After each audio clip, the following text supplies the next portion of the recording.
여러분들이 잘 아는 사건, 그 내용입니다. 오늘의 이 사건 역시 지난 주일에 있었던 사건에 이어서 뒤이어 나온 사건입니다. 지난 주일에는 어떤 사건이 있었습니까? 예수님께서 갈릴리 바다 그 무리를 걸으시는 사건입니다. 또 그 뒤를 이어서 다름 아닌 제자 베드로가 예수님을 따라서 물 위를 걷다가 파도 그 물을 보고 겁이 나서 물속으로 빠져들어가는 그와 같은 내용을 우리들이 살펴보았습니다. 지난주에 말씀드린 그 사건과 오늘의 이 사건은 거의 동일한 그와 같은 시간대에 이루어진 동일한 시기에 일어난 사건이라고 할 수가 있겠습니다. 오늘의 이 사건은 예수님께서 지상 사역하시는 3년 반 동안 그 기간 가운데 약 2년 반, 2년 6개월이 지나는 그와 같은 시점에서 이루어진 일이라 할 수가 있겠습니다. 예수님께서는 갈릴리 그 대사역을 마치고 이제는 어디로 가셨는가? 두로와 시돈 지방으로 가셨습니다. 그리고 그 곳에서 이제 참으로 한 여인을 만나는데 그 이후로 약 1년 뒤에 우리 주님께서 이제 십자가에 못 박혀 죽으시는 사건을 우리들이 복음서를 통해서 만나게 됩니다. 오늘 우리들은 마태복음 15장과 마가복음 7장을 제가 받들어 읽어드렸습니다. 그래서 여기에서는 이 두 본문이지만은 이 두 본문이 같은 사건을 다루고 있는 병행 구절이라고 하는 것을 여러분들이 쉽게 발견할 수 있을 것입니다. 근데 한 가지 특이한 사건은 마태복음에서는 예수님을 따라온 이 여인을 일컬어서 가나안 여인이라 이렇게 말하고 있습니다. 그러나 마가복음에서는 이 여인을 가리켜 가나안 여인이라 말하지 아니하고 마가복음에서는 수로보닉의 여인이라 말하고 있습니다. 가나안 여인과 수로보닉의 여인은 어떤 차이가 있겠는가 하는 사실입니다. 가나안 여인이라고 하는 것은 예수님께서 이스라엘 백성들에게 사역하셨던 유대 지방과 갈릴리 지방과 상대적으로 이방 지역을 가리켜서 가나안 지역이라, 그래서 거기에 살고 있었던 여인이었기 때문에 가나안 여인이라 그랬습니다. 그러나 또 한편 마가복음에서는 이 여인을 일컬어서 수로보닉의 여인이라 그랬고 또 헬라어를 말하는 그와 같은 헬라인이라고 말하고 있는 것을 보게 됩니다. 하나는 역사적으로 살펴본 것입니다. 마태복음에서는 역사적으로 유대와 유대인과 상대적으로 비교되는 그와 같은 가나안 사람, 그러나 또 한편 마가복음에서는 정치적으로 살펴볼 때에 그때에 이전에 그들이 어디에 지배를 받고 있었는가? 알렉산더 대왕 이후에 시리아의 지배를 받고 있었던 그와 같은 지역, 페니키아 지역이었기 때문에 수로보닉의 여인이라 이렇게 불렀다고 할 수가 있겠습니다. 수로보닉이라고 하는 말은 우리들에게 매우 생소한 말이 될 수도 있습니다. 그러나 영어 성경을 보시면은 여러분들이 아주 쉽게 찾아볼 수가 있습니다. 영어 성경에 보면은 이렇게 되어 있습니다. 수로보니게를 사이로 페니키아 이렇게 되어 있습니다. 그러므로 수로라고 하는 것은 시리아를 가리킵니다. 또 보니게라고 하는 것은 페니키아를 가리킨다고 할 수가 있겠습니다. 그러므로 이 여인은 가나안 땅, 이 페니기아 땅에 살고 있었던 헬라 말을 할 수 있었던 그와 같은 가나안 사람, 그와 같은 사람인 것을 우리들이 생각하시면 되겠습니다. 그런데 예수님께서 갈릴리 사역을 마치시고 얼마간의 거리가 떨어져 있는 그와 같은 두로와 시돈 지방의 한 집에 들어가셨다 그랬습니다. 그러면서 거기에 자기 자신을 은닉하시기 위해서, 숨기기 위해서 들어가셨다 그렇게 하고 있습니다. 그래서 마가복음에 보시면은 예수님께서 한 집에 들어가 아무도 모르게 하시려고 그렇게 하셨다 그랬습니다. 그러면 우리들은 예수님께서 참 갈릴리 지방의 사역을 이제 거의 마치시고 두로와 시돈 지방 이 가나안 지역으로 가신 그 이유를 자기 자신을 숨기시기 위해서 그렇게 하신 것이라고 하는 사실을 우리들은 먼저 분명히 해 두어야 될 것입니다. 그 왜 그렇습니까? 예수님께서 거기에 가신 것은 두로와 시돈 이 가나안 지역, 이방 지역, 페니키아 지역에 전도하러 가신 것이 아니었습니다. 선교하러 가신 것도 아니었습니다. 우리들이 생각하기에는 예수님께서 이제 갈릴리 사역을 마치시고 두로와 시돈, 이 페니키아, 이 가나안 지역에 전도하시러, 복음 전도하러 가시러, 또는 거기에 선교하시러 간 것이 아닌가 생각하기 쉽지만은 그런 것은 아니라고 하는 사실입니다. 그걸 어떻게 알 수 있습니까? 그 이전에 예수님께서는 그의 제자들에게 이렇게 말씀하셨습니다. 12제자를 파송하시면서 이방인의 길로도 가지 말고 사마리아 고을에도 가지 말고 차라리 이스라엘 집에 잃어버린 양에게로 가라, 이렇게 말씀을 하셨습니다. 그러므로 예수님께서 이 지상 사역을 하시는 그와 같은 지역, 그 대상은 한정적이었습니다. 그 대상은 유대 지역, 또 그리고 갈릴리 지역, 그리고 유대인들, 이스라엘 백성들이었습니다.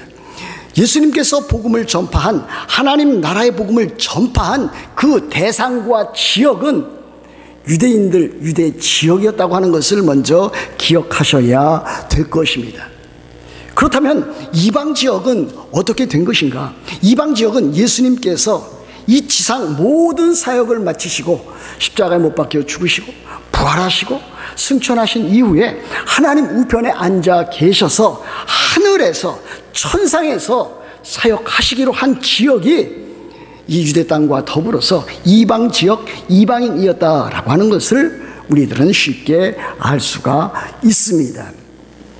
예수님께서 천상에서 하신 사역은 무엇입니까?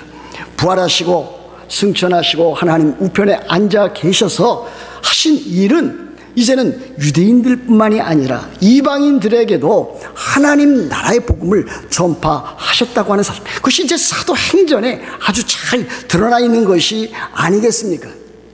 그래서 신약시대에는 예수님 이후에 예수님께서는 사도들과 성령을 통해서 그의 복음을 전했습니다. 또 그 시대가 끝났을 때에 사도와 선지자들에 의해서 교회가, 그 기초가 세워진 이후에는 목사와 교회, 성도들을 통해서 복음 전파를 하도록 하신 것을 보게 됩니다. 그러므로 예수님께서 참으로 두로와 시돈 지방으로 가신 것은 그분이 참으로 그 많은 그 사역을 마치신 후에 쉼과 안식과 안정을 위해서, 또 그리고 제자들과 함께 시간을 보내면서 제자들에게 가르치시고 제자들과 교제하시고 또 제자들을 훈련시키기 위해서 그렇게 하신 것이라 우리들은 그렇게 여겨야 될 것입니다. 그럼에도 불구하고 예수님의 그 자취는 이방 지역이었지만은 숨겨질 수가 없었습니다. 그 자취가 숨겨질 수 없었습니다. 비록 이방 땅이었지만 그곳에서도 우리 주님의 모습이 드러나 버리고 말았습니다. 그때 한 여인이 나타났지 않았습니까? 한 헬라인이요, 수로보니게 여인이요, 가나안 여인이 예수님의 소문을 듣고 예수님의 발 아래 엎드렸습니다. 성경을 자세히 잘 이렇게 살펴보면 이 여인이 어떻게 예수님에 관한 그 소식을 들었을까? 이 여인이 이스라엘 백성들, 유대인들로 구성되어 있는 회당 예배에 참여한 것이 아닌가, 그렇게 추측을 가능하게 하는 것입니다. 물론 그는 완전히 개종하지는 아니했을 것입니다. 유대교로, 이방 종교로부터 유대교로 완전 그렇게 개종하지는 않았다 할지라도 이 회당에 가서 회당 예배를 통해서, 회당 제도를 통해서 유대인들이 믿는 하나님에 대해서 그가 참으로 알기를 원했던 것임에 틀림이 없습니다. 그리고 그 당시에 이제 소문이 이방 지역에도 퍼져나가 있었기 때문에 이 여인은 그와 같은 유대인들을 통해서 예수 그리스도에 대한 예수님의 이적과 교훈에 대한 귓동냥이나마 소문으로나마 그와 같은 소식을 들었음에 틀림이 없습니다. 그러므로 그 여인에게 있어서 가장 커다란 문제였던, 참으로 귀신 들렸던 자기 딸을 참으로 예수님, 이 주님은 고쳐주실 수 있으리라 믿었음에 틀림이 없다, 그렇게 말씀드릴 수 있겠습니다. 그래서 그 여인이 예수님께 나와 소리를 질렀다고 했습니다. 주 다윗의 자손이여, 나를 불쌍히 여기소서, 내 딸이 흉악하게 귀신 들렸나이다, 그렇게 외쳤습니다. 여러분, 부모의 사랑이 있습니다. 자녀에 대한 부모의 사랑이 있습니다. 아버지의 사랑이 있습니다. 또 어머니의 사랑이 있습니다. 그러나 아버지의 사랑보다도 어머니의 사랑이 더 큰 것을 우리들이 참으로 종종 체험해 나갑니다. 그리고 그 어머니의 그 사랑이 자녀로 하여금 참으로 바른 길로 바르게 삶을 살 수 있도록 그렇게 최선의 노력을 하는 것을 우리들은 잘 알고 있습니다. 딸의 몹쓸병을 고치려 한 이 어머니의 대단한 그 모성의 그 발로를 우리들은 이 한 여인으로부터, 예수님을 만나기 위해서 찾아간 그 여인으로부터 우리들은 찾아볼 수가 있습니다. 이 여인의 외침은 실로 안타까움으로 점철된 애절한 간청이었습니다. 그런데 어떻습니까? 그런데 웬일입니까? 예수님은 이 여인의 요청에 대해서 한 말씀에 대답도 하지 않으셨습니다. 이것이 우리를 놀라게 하는 것입니다. 우리는 예수님에 대해서 어떻게 알고 있습니까?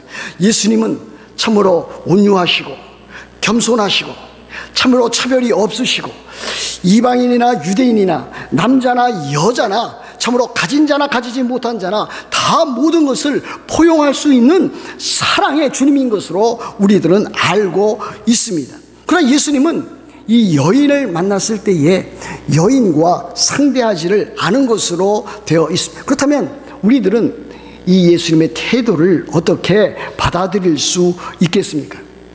예수님께서는 의도적으로 그렇게 하신 것입니다. 예수님께서는 그 여인으로부터 그 여인이 갖고 있는 그 믿음, 그 신앙을 밖으로 끄집어내기 위해서 그 여인을 모른 채 했고 그 여인과 상대하지 아니한 것을 보게 됩니다. 그와 같은 의도를 모르고 예수님을 따르던 제자들은 그 여인의 태도를 매우 성가시게 여겼습니다. 그 여인이 예수님과 자신들을 귀찮게 하고 괴롭게 한다고 그렇게 여겼습니다.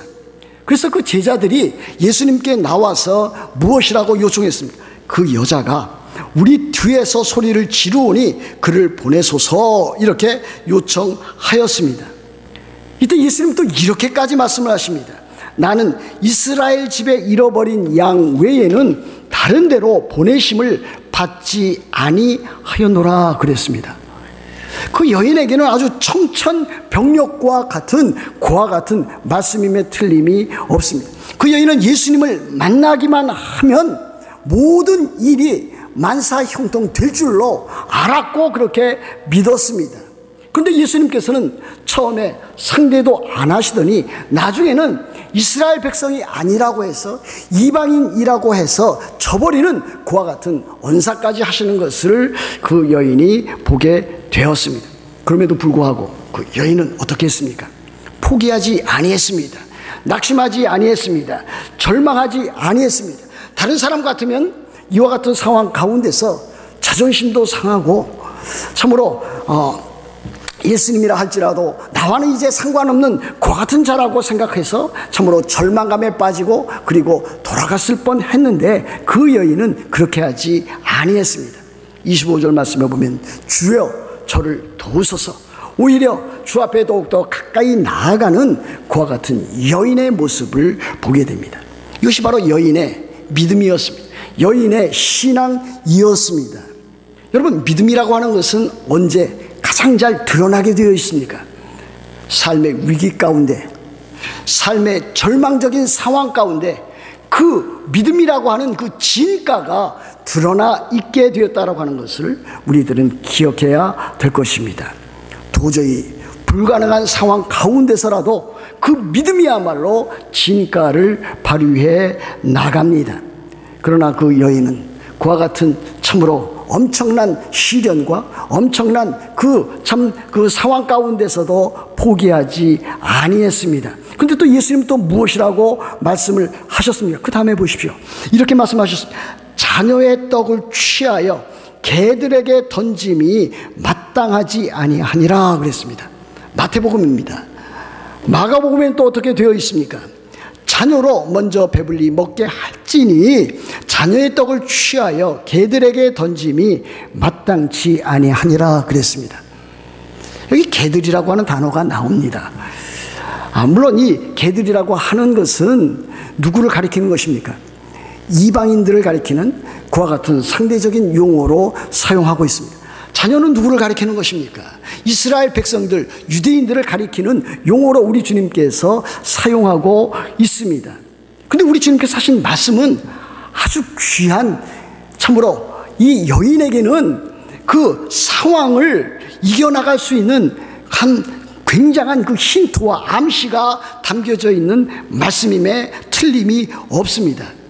얼핏 보면은 예수님께서 이제 마지막으로 이 말씀을 하심으로 그 여인과의 그 관계를 완전히 절단해 나가는, 끊어버리는 그와 같은 것 같지만은 오히려 예수님의 이 말씀 가운데는 그 여인과 접촉을 해서 그 여인이 갖고 있었던 그 믿음을 밖으로 끄집어내고 그 여인의 믿음이 큰 믿음이라고 하는 것을 나타내 보여주는 이와 같은 말씀으로 사용한 것을 우리들이 알 수가 있겠습니다. 우리들은 개들이라고 하면은 특별히 이 신약성경에 나오는 개들, 또 사도 바울도 개에 대해서 이방인들의 참 그 악한 행위에 대해서, 또 유대인들의 그와 같은 행위에 대해서 참으로 개 또는 개 같은 행동이라고 그렇게 참 표시한 적도 있습니다. 그런데 여기 개들이라고 하는 것은 그냥 허접 쓰레기들을 먹는 그것 같은 것을 치우는, 음식 찌꺼기들을 치우는 그와 같은 동네 어귀라든지 또 들개와 같은 그와 같은 개를 표현하지 아니한다라고 하는 사실입니다. 예수님께서 사용하신 이 개들이라고 하는 이 표현은 작은 애완용 개, 지금으로 말하면 퍼피와 같은 그와 같은 강아지를 사용하는 용어로 우리 주님께서 사용하신 것을 우리들이 볼 수가 있겠습니다. 그러므로 예수님께서는 이 여인을 볼 때에 참으로 아무 쓸데없는 그와 같은 여인, 이방인 여인으로 보지 않고 가능성이 있는, 사랑받을 만한 그와 같은 존재로 우리 주님께서는 말씀을 하셨습니다. 이 여인은 그것을 깨달은 것입니다. 그 다음에 이 여인이 깨달은 것은 무엇입니까? 이와 같은 말씀이 있지 않습니까? 자녀로 먼저 배불리 먹이게 할지니 자녀의 떡을 취하여 개들에게 던짐이 마땅치 아니하니라 그랬습니다. 예수님께서 이 땅에 오신 것은 먼저 유대인들에게, 이스라엘 백성들에게 하나님 나라의 복음을 전하는 일이었습니다. 그들로 하여금 하나님의 양식, 생명의 양식을 배불리 먹이는 일이었습니다. 그러나 먼저 배불리 먹게 할지니 이 말 다음에는 그 순서가 누구겠는가? 바로 이방인이 아니겠는가? 바로 이 이방인 여인, 가나안 여인은 그것을 캐치해 나간 것입니다. 그 일을 통해서 나에게도 참으로 부스러기와 같은 그 은혜, 주님의 은혜를 받을 만한 그와 같은 기회가 있을 수 있다라고 하는 것을 그 여인이 받아들였다 할 수가 있겠습니다. 그래서 그 여인이 어떻게 예수님께 아뢰고 있습니까? 주여 올소이다마는 개들도 제 주인의 상에서 떨어지는 부스러기를 먹나이다 그랬습니다. 여러분, 이스라엘 백성들 가운데서도 애완용 개를 키우면은 그 주인이 먹고 남은 것을, 자녀가 먹고 남은 것을 누구에게 주었는가? 그 주변에 어슬렁거리는 그와 같은 애완용 개에게 던져주는 그와 같은 일들이 있었다라고 하는 것을 보여줍니다. 그러므로 그 여인은 자기 자신이 비록 강아지와 같은, 개와 같은 그와 같은 존재이지만은 주님의 은혜, 그 은혜의 부스러기라도 받을 수 있는 그 같은 기회가 주어지지 않겠는가? 주 앞에 나간 것을 우리들이 알 수 있지 않겠습니까? 우리들이 이 본문에서 알 수 있는 것은 무엇입니까? 바로 이 여인이 자기 자신의 모습을 우리 주님과 비교해서 아주 잘 깨달아 알았다라고 하는 것입니다. 그 여인은 비록 소문에 의한 것이었지만은 오시는 그 예수님이 참으로 그곳 지역에 오신 그 예수님이 주 다윗의 자손인 것을 그가 이미 알고 있었습니다. 예수 그리스도께서 참으로 메시아 되시고 예수 그리스도께서 참으로 이스라엘 백성들이 기다렸던 참된 왕이시요 참된 제사장이요 참된 선지자 되시는 그와 같은 분임을 그가 알아차렸다라고 하는 것을 보여줍니다. 그러나 예수님을 만난 이후로는 자기 자신이 예수 그리스도만이 참된 주님이시요 참된 구주시요 자기는 자기 스스로 아무것도 할 수 없지만은 예수 그리스도 그분만 내가 지금 만나는 그 주님만이 모든 것을 해결해 주실 수 있는 분임을 그가 믿었다라고 하는 것을 우리들이 알 수 있는 것이 아니겠습니까? 그러므로 그 여인이 참으로 예수님에 대해서 알고 있었던 것, 믿고 있었던 것은 바로 예수님이 바로 메시아 되시오, 예수님이 주님이 되시오, 예수님이 구주가 되시오, 예수님이 참 하나님이 되신다고 하는 사실을 그 여인이 믿게 되었다라고 하는 그와 같은 일입니다. 이것이 그 여인이 갖고 있었던 믿음이었습니다. 그 여인이 갖고 있었던 참 믿음이었습니다. 그 여인이 갖고 있었던 구원 얻은 믿음이었고 그 여인이 갖고 있었던 큰 믿음이었던 것을 우리는 알 수가 있습니다. 그러면 저는 이렇게 생각해 보았습니다. 그 여인이 예수님을 만나서 예수님께 대해서 고백하는 내용은 주님, 당신의 은혜가 없이는 나는 이제 한 걸음도 내디딜 수 없는 그와 같은 연약한 자입니다. 제게 당신의 은혜와 자비가 필요합니다. 만일 주님이 없다면 제 목숨, 제 딸의 목숨은 죽은 목숨과 다름이 없습니다. 참으로 우리 주님 앞에서 낮아지고 겸손해지고 애통해지고 참으로 주님만 찾는 그와 같은 모습을 보여주고 있습니다. 자기 자신을 위해서, 자기 딸을 위해서 이와 같은 고백을 할 수가 있었습니다. 이런 여인을 두고 예수님은 이 여인에게 무엇이라고 말씀합니까? 마태복음 15장 28절에 이와 같이 우리 주님께서 말씀을 하십니다. 여자여, 네 믿음이 크도다. 네 소원대로 되리라 그랬습니다. 마가복음 7장 29절에서는 이 말을 하였으니 돌아가라. 귀신이 네 딸에게서 나갔느니라 하였습니다. 이 여인의 말은 그녀의 믿음을 보여줍니다. 이 말을 하였으니, 이렇게 말한 이 여인의 말을 통해서 이 여인은 자기 자신의 믿음을, 우리 주님에 대한 믿음을 그대로 표현한 것이라 할 수가 있겠습니다. 이 여인의 말은 그녀의 큰 믿음을 보여줍니다. 누가 인정했습니까? 누가 말씀했습니까? 우리 주님께서 말씀하셨습니다. 여자여, 네 믿음이 크도다 그랬습니다. 자, 영어 성경을 찾아보았습니다. 우리가 잘 아는 ESV, English Standard 버전에서는 이렇게 이 여인의 믿음에 대해서 우리 주님께서 말씀하십니다. O woman, great is your faith. 이것입니다. Your faith is great. 네 믿음은 정말 크다. 아니, 위대한 믿음이다. 우리 주님께서 인정해 주셨습니다. NIV 성경에서도 우리 주님께서는 이렇게 말씀하신 것으로 표현했습니다. Woman, you have great faith. 여인, 당신은 참으로 위대한 믿음을 가지고 있다. 그렇게 우리 주님은 표현하고 있는 것을 우리들이 알 수가 있습니다. 참으로 그렇습니다. 이 여인이 가지고 있었던 믿음은 참된 믿음이었습니다. 이 여인이 갖고 있었던 믿음은 믿음다운 믿음이었습니다. 이 여인이 갖고 있었던 믿음은 구원 얻은 그와 같은 믿음이었습니다. 그런데 구원 얻은 믿음일 뿐만이 아니라 이 여인이 갖고 있었던 믿음은 상황과 조건과 모든 형편을 이기고 극복할 수 있었던 큰 믿음이었다고 하는 것을 우리들은 발견해 나가지 아니할 수가 없습니다. 이와 같은 믿음을 가졌기 때문에 우리 주님께서는 이 여인에게 보상하는 그와 같은 말씀을 해 주시는 것을 우리들이 보고 있지 않습니까? 내 소원대로 되리라. 돌아가라. 귀신이 내 딸에게서 나갔느니라 하였습니다. 여러 차례 말씀을 드렸습니다. 이방인들, 백부장이건 여기 나와 있는 수로보니게 여인이건 그들은 소문에 의해서 예수님에 대해서 들었습니다.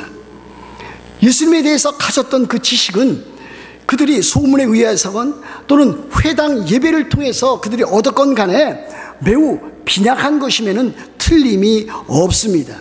그럼에도 불구하고 그는 그 가운데서도 참된 믿음, 구원 얻은 믿음, 큰 믿음, 위대한 신앙을 가지고 있었습니다.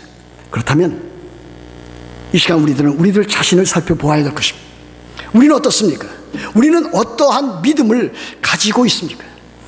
우리는 참으로 태어나면서부터 지금에 이르기까지 우리들은 수없이 예수님에 대해서 듣고 배웠습니다. 하나님의 말씀, 구약성경과 신약성경 우리들이 읽고 들었고 성경 공부를 하였습니다.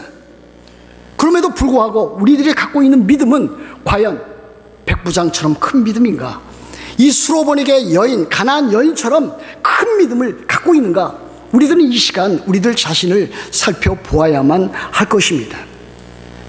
이 마태복음 15장 이전에 예수님께서는 그의 제자들에게 무엇이라고 말씀하셨습니까? 믿음이 작은 자들이라 그랬습니다. 3년 반 가운데 2년 반이나 직접 예수님과 동고동락했던 예수님의 제자들, 그들이 갖고 있었던 믿음은 작은 믿음에 불과했습니다. 여러 가지 상황과 어려운 일들, 환경에 부닥치면 넘어지고 쓰러지는 그와 같은 믿음이었습니다. 우리들은 신앙생활한 지 참으로 오래되었습니다. 물론 이 가운데는 초신자도 있을 것입니다. 그러나 대부분이 참으로 교회 다니면서 교회 생활, 신앙생활한 지 5년, 10년 아니면 더 나가서 20년, 30년 그 이상 된 사람들도 많이 이 자리에 있습니다. 그런데 이와 같은 상황 가운데서 우리들도 어려운 일을 만나면, 우리들이 백부장과 같은 상황을 만나면, 우리들이 제자들이 겪은 상황을 만나면, 우리들이 이 가나안 여인 수로보니게와 같은 그 여인을 만나면 우리들은 어떻게 반응해 나갈 것인가 하는 것이 우리들의 과제가 아닐 수 없습니다. 과연 우리들의 믿음은 작은 믿음입니까? 아니면 큰 믿음입니까? 우리들은 이 세상을 이겨나갈 수 있는 환경과 조건과 상황을 이겨나갈 수 있는 큰 믿음입니까? 아니면 거기에 굴복해버리고 많은 작은 믿음일 뿐입니까? 우리들은 어려운 일을 만나면 우리들은 참으로 그 일에 무엇부터 합니까? 염려부터 합니다. 근심합니다. 두려워합니다. 때에 따라서는 그 일에 대해서 공포 어린 그와 같은 심령에 사로잡힐 때도 있습니다. 물론 그 가운데서 기도할 때도 있습니다. 그럼 우리들 기도는 또 어떻습니까? 기도를 하다가 참으로 중도에 그만두는 그와 같은 일들도 우리들은 비일비재한 것이 사실입니다. 그러나 이 여인은 그렇게 하지 않았습니다. 그 여인은 큰 믿음을 갖고 있었습니다. 예수님에 대해서 어떠한 상황과 조건에도 불구하고 우리 주님만 붙들고 그분에 대한 지속적인 간청하는 그 믿음을 가지고 있었습니다. 그래서 그 여인은 참으로 그 모든 시련과 역경을 극복해내고 우리 주님께서 주시는 그 믿음의 보상을 얻을 수가 있었습니다. 사랑하는 성도 여러분, 여러분들도 이 여인처럼, 이 가나안 여인처럼 이 세상을 이겨나가는, 환경과 조건과 상황을 이겨나가는 큰 믿음의 소유자가 다 되어야 될 줄로 믿습니다. 그렇게 다 되시기를 우리 주 예수 그리스도의 이름으로 축복합니다.